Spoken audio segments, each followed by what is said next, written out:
Thank everyone. I would like to thank the organizer and acknowledge that we stand on indigenous land. And I would like to start possibly from where Sonia ended about the state of our institutions and try to think about them. So last week, Michael invited me to speak about turning points. Today I'll be talking about the starting points and the standpoints. A year after publishing his groundbreaking book, Orientalism, in 1978, Edward Said published a seminal article titled Zionism from the Standpoint of Its Victim. The book is often seen as Said's finest scholarly work and the article as his best advocacy contribution to the Palestinian struggle. I have not used Said in my latest research and writing, but as Israel's genocide in Gaza unfolds, I find myself drawn back to Said's body of work in search for theoretical and political resources that allow us to understand not just the genocide, but also the repression in our own academic institutions. For Said, theory is worldly, a practice inescapably shaped by historical and political forces, but not necessarily determined by them. The book and the article, considered closely side by side, reveal in Saidian terms a link between a practical need with a theory and intention with a method. For Said, the link between a particular need and a theory constitutes an act of beginning. Many of you would know that Said's inaugural theoretical work is his book, Beginnings, Intention, and Method. An act of beginning is not neutral. With whom to begin, when and where to begin have serious political and ethical implications. For Said, an act of beginning constitutes an authorization of what follows from it, and it often aspires to institutionalize its own intentions.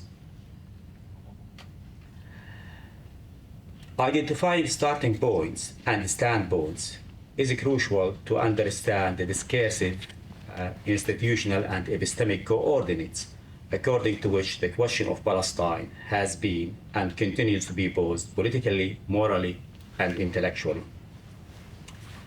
By foregrounding, starting, and standing points, Said developed a critical theoretical project with reconstructive political potentials. While the critical dimension took aims at categories and concepts that enabled, authorized, and justified domination, the reconstructive dimension reconstructed the speaking position of the vanquished in order to reconstruct a domination-free alternative political futures.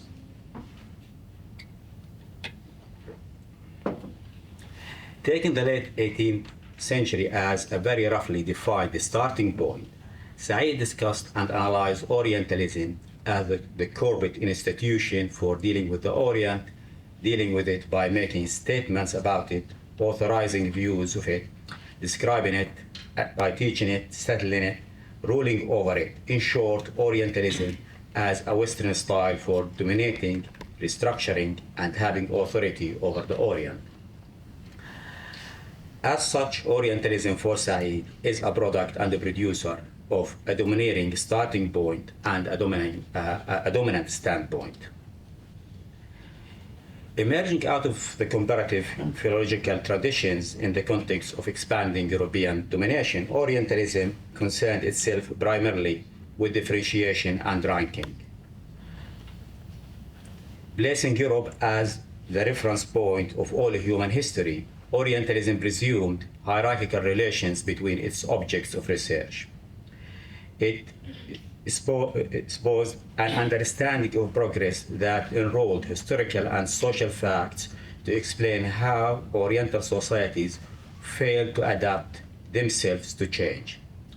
According to this view, adaptation rather than contestation is the rational and the logical outcome for human history. subaltern people's resistance to European incursions is therefore a sign of irrational male adaptation.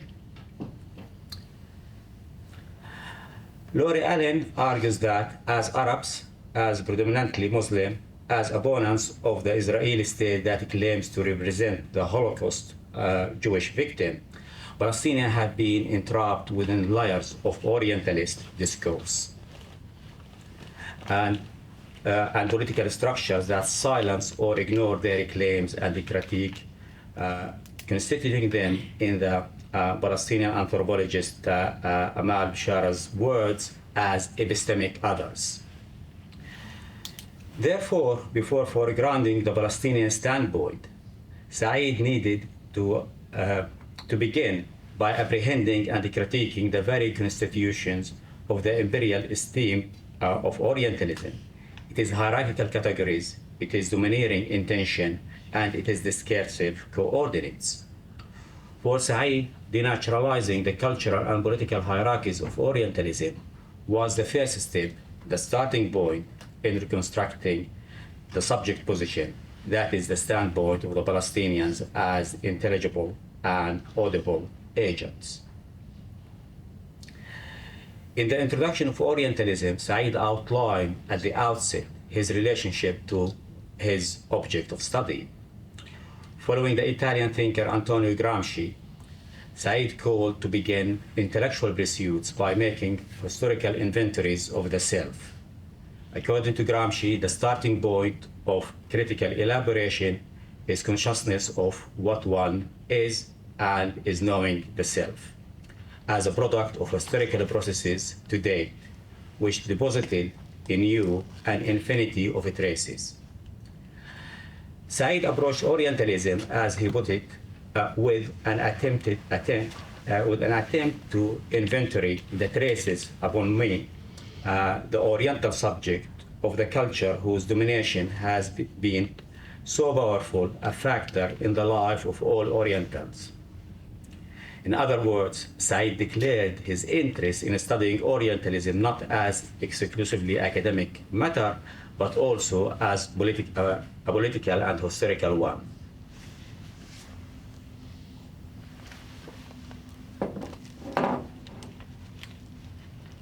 To achieve its political purpose, Zionism restated Orientalist themes and imperatives that foreclosed any outcome other than outright domination. A good exemplar of this line of thought is Benjamin Netanyahu, the Zionist historian and the father of the current Israeli Prime Minister Benjamin Netanyahu. The senior Netanyahu viewed the Palestinian resistance to the ongoing Zionist colonial project as a sign of incurable male adaptation. When he was asked about the possible creation of a Palestinian state, he simply answered, "There is no place here for Arabs and will not be. They will never agree to the conditions." What he meant was that Palestinians would never adapt and accept that they are doomed to languish under permanent Israeli domination. In Zionism from the standpoint of its victim, Said sought to expose the affinity between Zionism and Orientalism as a discourse and institution of domination. In this article, Said called to study political ideas like Zionism historically in two ways. First, genealogically, in order to their provenance, their kinship and descent, their affiliation with both with other ideas and with political institutions may be demonstrated. Second, as a practical system for accumulation of power, land, ideological legitimacy, and displacement of people, other ideas, and prior legitimacy. Both succinctly, Said called to operationalize a worldly mode of theorization that link affiliation, power, and consequences. Zionism, from the standpoint of its victim, details the affinity between Zionism and Western imperialist thoughts and the practices. It shows the subversions of Zionist redemptive and progressive assertions to the imperatives of imperial domination and details its devastating impacts, not just on the Palestinian people, but on the idea of Palestine as a multi-faith and multiracial country. In revealing the imperial starting point of Orientalism, Said's criticism damaged the scholarly pretensions and the political efficacy of Orientalism. As the epistemic authority of Orientalism diminished in the academy, Zionism lost its starting reference point. As a compensation, mutating and silencing instrument like the University Australia definition of anti-Semitism stepped in to shore up and stiffen the resolve of Zionism by other means. At this juncture, Said's work provides a starting point to understand the dynamics of repression in our academic institutions. Traditionally, the silencing of Palestine operated as epistemic violence, that is, a system of normative knowledge that rendered violence against Palestinians necessary and acceptable. Umayya Kabal describes this system as compulsory Zionism, a discourse that operates to produce common sense knowledge about the Israel-Palestine question in ways that naturalize and privilege Israel and subjugate Palestinian existence. However, the ability of Palestinians like Said to assert a different starting point and a different standpoint undermine the interpretive and normative authority of compulsory Zionism. At this stage, compulsory Zionism becomes what I call mandatory Zionism.